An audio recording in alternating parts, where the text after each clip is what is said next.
शादी को 15 दिन हुए थे। घर में खुशी का माहौल था, लेकिन दुल्हन के दिल में कुछ और ही चल रहा था। वह पहली बार मायके गई, मगर घर वालों से मिलने के बजाय सीधा वो अपने प्रेमी के पास जा पहुंची। उसे गले लगाया, रोई और फिर बैग से पैसे निकाल कर कहा, ये मुंह दिखाई के पैसे हैं, अब आगे की प्लानिंग तुझे करनी है।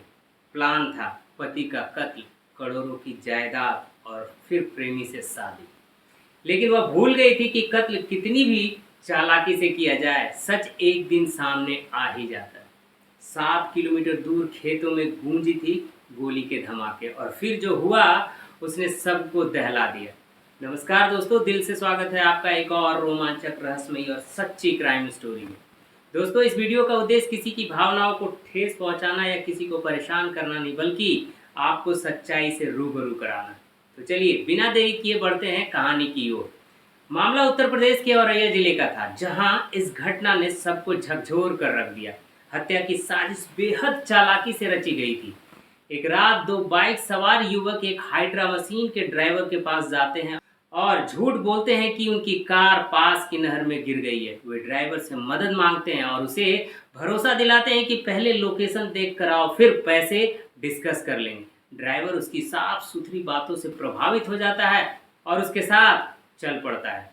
करीब 7 किलोमीटर की दूर पटना नहर के पास पहुंचते हैं और फिर माहौल बदल जाता है। यह इलाका अब साहर थाना के क्षेत्र में आता है। जैसे ही वो गेहूं के खेत से गुजर रहे थे कि अचानक गोली चलती है और जो सीधा ड्राइवर के कनपट्टी पर जा लगती है। वह गिर जाता है, लेकिन तुरंत नहीं मरता है। गोली चलाने वाले दोनों युवक उसे तड़पता छोड़कर वहां से भाग जाते हैं, बिना देखे कि वह मरा या नहीं। ड्राइवर दर्द से कराह रहा था, मदद के लिए चीख रहा था। तभी कुछ राहगीर वहां से गुजर रहे थे और उसकी आवाज़ सुनकर मौके पर पहुंचते हैं। वे तुरंत गांव के लोगों को बुलाते हैं और पुलिस को सूचना देते हैं। पुलिस मौके पर पहुंच जाती है और खून से लथपथ ड्राइवर को उठाकर पास के विधुना सीएचसी में भर्ती करा दिया जाता है। उसी वक्त घायल ड्राइवर के फ़ोन पर एक कॉल आती है। पुलिस फ़ोन उठाती है और पूछती है, कौन बोल रहा है। उधर से जवाब आता है कि मैं संदीप यादव, इस लड़के का बड़ा भाई बोल रहा हूँ। मैं उत्तर प्रदेश के मैनपुरी जिले के भोगांव थाना क्षेत्र के नांगला दीपा गांव का रहने वाला हूँ, लेकिन मेरे भाई इस वक्त कहाँ है? उसका फ़ोन आपके पास कैसे आया? पुलिस अधिकारी बताते हैं कि उसका भाई गंभीर रूप से घायल है और फिलहाल सीएचसी विधुना में भर्ती है। ये सुनते ही परिवार वाले घबरा जाते हैं और दौड़कर अस्पताल पहुंचते हैं। वहां पहुंचते ही उन्हें बताया जाता है कि उनकी हालत बेहद नाजुक है और उसे हायर मेडिकल सेंटर रेफर कर दिया जाता है। पहले उसे सैफई मेडिकल कॉलेज, फिर ग्वालियर और फिर आगरा और आखिरी में चीचो मेडिकल कॉलेज भेज दिया जाता है। लेकिन उसकी हालात लगातार बिगड़ती जा रही थी। घर वालों को याद आता है कि 19 मार्च 2025 को दिलीप कन्नौज जिले के शाहनगर में पुल निर्माण के एक छोटे से प्रोजेक्ट पर काम करने गया था। दोपहर करीब 1:30 बजे उसके अपने भाई से बात हुई थी। उसने बताया था कि वह एक ढाबे पर रुका है कुछ खाने के लिए। तभी दो बाइक सवार आए हैं, जिन्होंने कहा कि उनकी कार खाई में गिर गई और उसे मदद चाहिए। दिलीप ने भाई को बताया कि वह पहले कार निकालने जा रहा है, फिर सीधा वह घर लौटेगा। लेकिन इसके बाद जो हुआ उसने पूरे परिवार को हिलाकर रख दिया। लगभग 3 दिन तक दिलीप ने जिंदगी और मौत के बीच संघर्ष किया, लेकिन 21 मार्च 2025 को उसकी मौत हो गई। पोस्टमार्टम रिपोर्ट में साफ हुआ कि उसे बेहद नज़दीक से गोली मारी गई थी। पहले संदेह था कि कोई दुर्घटना हुई होगी, लेकिन यह सुनियोजित हत्या थी।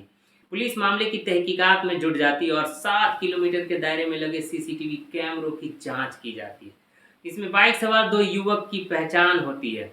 उनमें से एक था रामजी नागर उर्फ चौधरी, जो कि 10 से अधिक मामलों में आरोपी था। वह हाल से ही जेल से छूटा था और वह अछलदा का रहने वाला था। पुलिस ने उसे हिरासत में लिया और पूछताछ की। पहले तो वह गुमराह करने की पूरी कोशिश किया, लेकिन जब पुलिस ने सख्ती दिखाई तो उसने सच उगल दिया। रामजी नागर ने बताया कि अनुराग यादव उर्फ मनोज यादव नाम के एक युवक ने उसे यह काम सौंपा था। पुलिस ने अनुराग यादव को भी गिरफ्तार कर लिया। पूछताछ में अनुराग यादव ने सारा सच उगल दिया। उसने बताया कि यह पूरी साजिश प्रगति यादव नाम की लड़की ने रची थी, जो कि सियापुर फफू जिला औरैया की रहने वाली थी। जब यह खबर दिलीप के परिवार वालों तक पहुंची तो वहां मातम छा गया। कई लोग सदमे से बेहोश हो गए। यह इसलिए भी था क्योंकि प्रगति यादव दिलीप की ही पत्नी थी। जिससे 5 मार्च 2025 को उसकी शादी हुई थी। प्रगति की बड़ी बहन पारुल की शादी दिलीप के बड़े भाई संदीप से हुई थी। शादी के बाद घर में खुशी का माहौल था। दुल्हन की मुंह दिखाई हुई थी, शादी के गीत गाए गए थे, लेकिन किसी को क्या पता था कि 15 दिन के बाद वह अपने पति की हत्या का साजिश रच देगी। पूरा परिवार खुशहाल था क्योंकि यह एक करोड़पति फैमिली थी। बताया जाता है कि इस परिवार के पास 20 से अधिक हाइड्रा और क्रेन मशीनें थी जिसकी कीमत करोड़ों में थी। इसके अलावा उसके पास बेशुमार संपत्ति थी। दिलीप इस परिवार का इकलौता लड़का था जिसकी शादी 5 मार्च 2025 को प्रगति यादव से हुई थी। लेकिन किसी को क्या पता था कि यह शादी उसकी मौत की वजह बन जाएगी। दरअसल प्रगति यादव को पिछले 4 सालों से अनुराग यादव नाम के युवक से प्रेम संबंध था। अनुराग गांव का ही लड़का था, लेकिन वह सिर्फ एक ट्रैक्टर ड्राइवर था। इस वजह से प्रगति के घर वालों ने इस रिश्ते को नामंजूर कर दिया था और जबरदस्ती उसकी शादी दिलीप के साथ करा दी गई थी। शादी के बाद अनुराग ने प्रगति से सवाल किया, तुमने तो कहा था कि मेरे बिना जी नहीं सकती हो, फिर तुमने शादी कैसे कर ली? प्रगति ने समझाया, चिंता मत करो, हमारे पास एक बेहतरीन प्लान है। मैं पहले दिलीप से शादी करूंगी, फिर उसका कत्ल करवा दूंगी। जब मैं विधवा हो जाऊंगी तो मेरे घर वाले मेरे शादी कराने के लिए कोई और लड़का खोजेंगे, लेकिन मैं कह दूंगी कि मुझे शादी नहीं करनी है, तब मैं तुझसे शादी कर लूँगी, साथ ही करोड़ों की प्रॉपर्टी भी हमारी होगी। अनुराग को यह प्लान बहुत पसंद आया और दोनों ने मिलकर साजिश रच दी। 10 मार्च 2025 को शादी के बाद पहली बार प्रगति अपने मायके गई। वहां अपने मुंह दिखाई में मिले सारे पैसे और गहने अपने प्रेमी अनुराग को दे दिया और कहा, अब इंतजाम करो, जल्दी से काम निपटाओ ताकि पुलिस को शक न हो।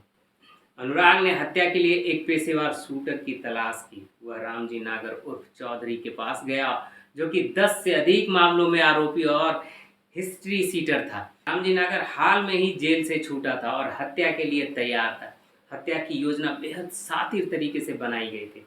19 मार्च 2025 को दिलीप को कन्नौज में एक पुल निर्माण का प्रोजेक्ट मिला था। दोपहर में जब उसने अपने भाई से बात की थी तो उसने बताया था कि वह ढाबे पर खाना खाने जा रहा है और 2 लड़के आए जो कह रहे हैं कि उसकी कार खाई में गिर गई है। यह वही लोकेशन थी जो कि प्रगति ने पहले से ही शूटर को भेज दी थी। जैसे ही दिलीप ने कार निकालने की हाँ भी भरी, रामजी नागर बाइक से वहां पहुंच गया। सुनसान इलाके में ले जाकर दिलीप को करीब से कनपट्टी पर गोली मार दी। हालांकि अपराधियों ने प्लानिंग बहुत सातिराना तरीके से की थी, लेकिन कानून के हाथ बहुत लंबे होते हैं। पुलिस ने जब इलाके के सीसीटीवी फुटेज खंगाले तो बाइक सवारों की पहचान हो गई और 24 मार्च 2025 को पुलिस ने हत्या की गुत्थी सुलझा ली और हत्यारे को गिरफ्तार कर लिया गया। पूछताछ में पहले तो आरोपी ने पुलिस को गुमराह करने लगे, लेकिन जब सख्ती से पूछताछ हुई तो उन्होंने सारा सच उगल दिया।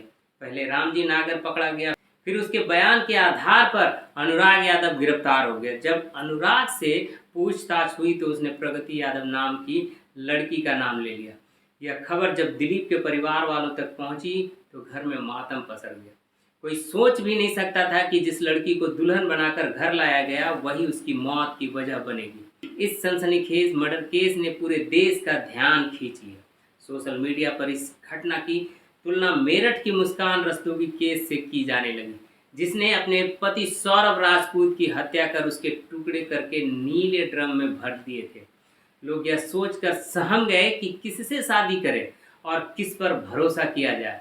पुलिस ने कहा कि इस केस में फास्ट ट्रैक कोर्ट में मुकदमा चलेगा और जल्द से जल्द अपराधियों को सजा दिलाई जाएगी। लालच और अपराध का अंत हमेशा ही बुरा होता है।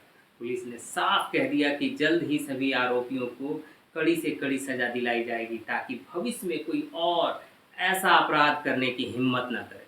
तो दोस्तों, ये थी आज की डार्क रियलिटी। अगली बार फिर मिलेंगे एक और नई और सच्ची क्राइम स्टोरी के साथ, जहां सच सामने आएगा और राज बेनकाब होगा। तब तक सतर्क रहें, सुरक्षित रहें और अपने परिवार का ख्याल रखें। दोस्तों, यह वीडियो देखने के लिए दिल से बहुत बहुत धन्यवाद। जय हिंद।